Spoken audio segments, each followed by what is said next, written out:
These are the plaintiffs, Michael Polito Jr. and Michael Polito Sr. Michael Jr. says he was scrapping some metal, and so was the defendant. And while the defendant was next to his truck, he damaged it. The defendant was smashing a galvanized pipe with a sledgehammer, and a chunk of metal hit his Toyota Tacoma. The defendant agreed to pay for the damage, but didn't live up to his word. And they're here suing for the $566.22 they're still owed.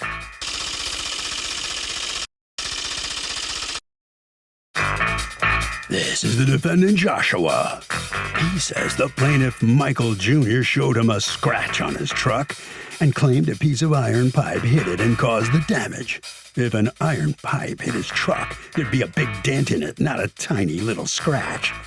He feels like he's being blamed for something he didn't do and refuses to allow the plaintiffs to get one over on him. He's accused of being reckless with a sledgehammer.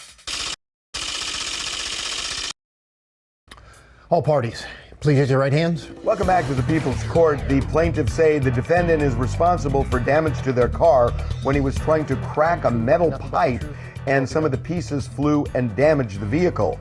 But the defendant says he's being blamed for something he didn't do and he's not paying these guys squat. It's the case of pipe down. Thank you, Douglas. You're welcome.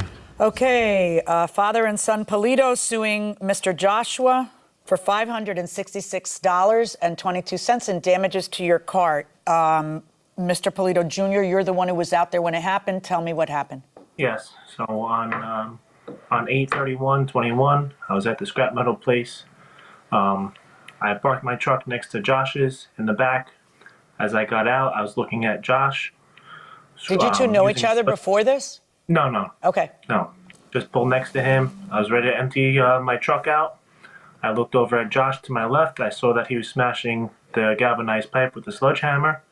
I saw and heard a Can I ask you, Mr. Joshua, were you smashing a galvanized pipe with a sledgehammer, and if so, why?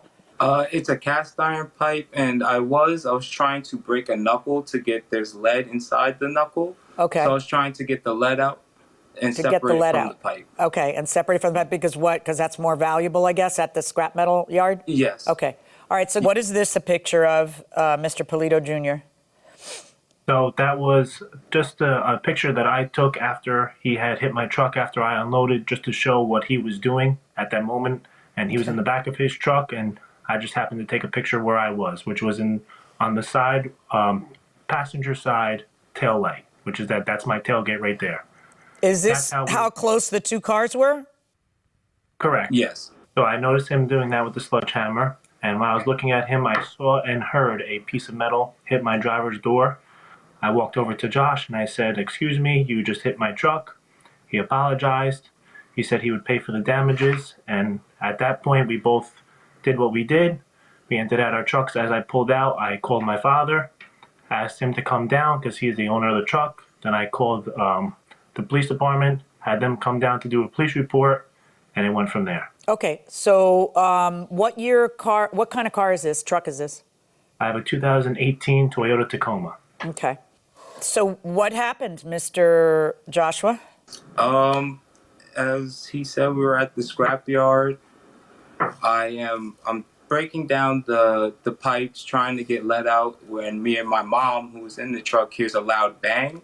Mr. Polito then comes over from more of the passenger side of his truck and is like, "Excuse me, you hit my truck." And I'm like, "I'm sorry." And I'm like, "Did it hit your truck?" And he's like, "Yes." And at that moment, you did hear a bang though, right? Yes. Okay. But he then didn't really speak to me much. He just kind of went inside to talk to the people of the scrapyard. The police did come. We filed the police report. Did you admit to the police that you had hit the car? I don't believe I admitted to the police, no, that I hit the car. Well, do you admit that you did hit the car? No, I don't think I hit the car, no. What did you think did get hit when you heard the bang? What do you think got hit instead of his car? I assumed it was my truck, honestly, because of the location of where the scratch is and where I was hitting the pipe. So you think he's just trying to pin it on you? Yeah, I honestly do. Well, then why did you take responsibility? Because you told him, "Oh, I'm so sorry, I'll cover the damages." At the time, I just kind of took his word for it. I was a little shooken up by the situation. I've gone to that scrapyard since I was 10 years old without ever having an incident like this happen to me. So I just took his word for it. It's an accident. It's not on purpose. It's accidents happen. Yeah. But so you took responsibility because you were shook up. And then when did you stop being shook up? When you saw the price tag for the repair?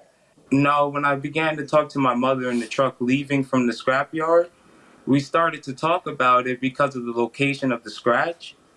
And the things just didn't add up to me because the pipe would literally have to go over my truck to hit that part of the door.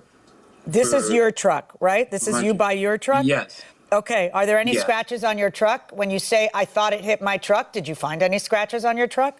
Because this is in pretty good shape. It's hard to tell. If I take closer pictures, there's actually a lot of scratches and things on my truck being from the Because I know there's this scratch on his car, which is the one he says, hey, this just happened. And you say, oh, my gosh, my bad. All right. Is there a police report here? Yes, right? Yeah. Yes. Yeah. According to the police, you said it was an accident and I'll pay for the damages. Yeah. I don't know. If it's good enough for you, why can't it be good enough for me, Mr. Joshua? I mean, what possible reason? You offered to have it taken care of cheaper, right? Well, yes, I offered 2 different places. One place being $375 and another place being $150. They refused immediately. Yeah, because they want it fixed by somebody they pick, and they want it fixed right. They don't want it fixed cheap. They don't have to let you pick the cheap way to get it fixed, which is an odd thing to say if you didn't hit it.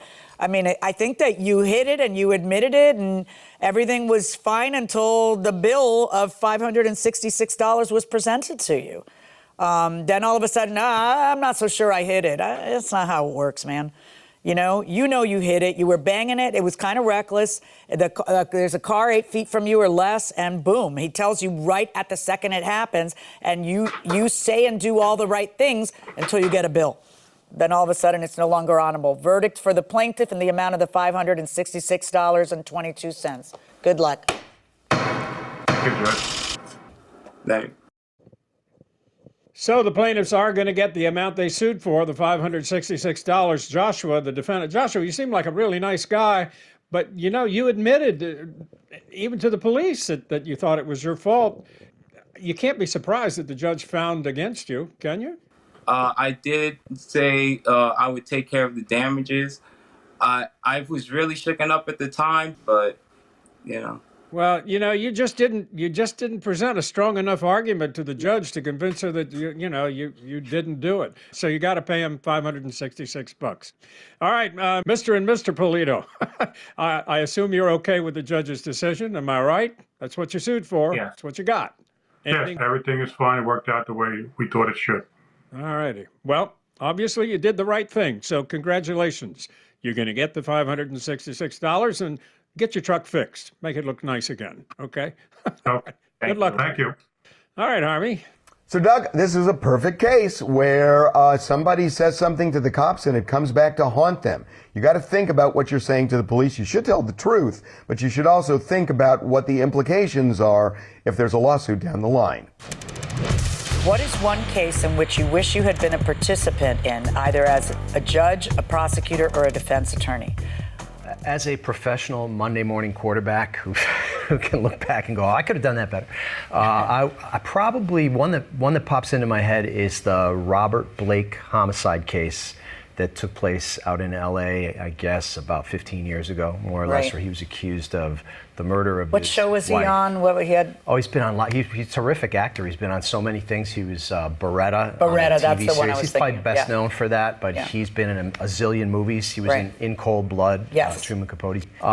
Anyway, in that case, I'm tormented between I'd like to be the prosecutor or I'd like to be the judge, because the judge actually threw out a conspiracy count in that case that might have changed the outlook a little bit, but I just think that there was pretty compelling evidence in the case, and maybe it would have turned out a little bit differently if I had a chance to talk to that jury and look them in the eye and explain it.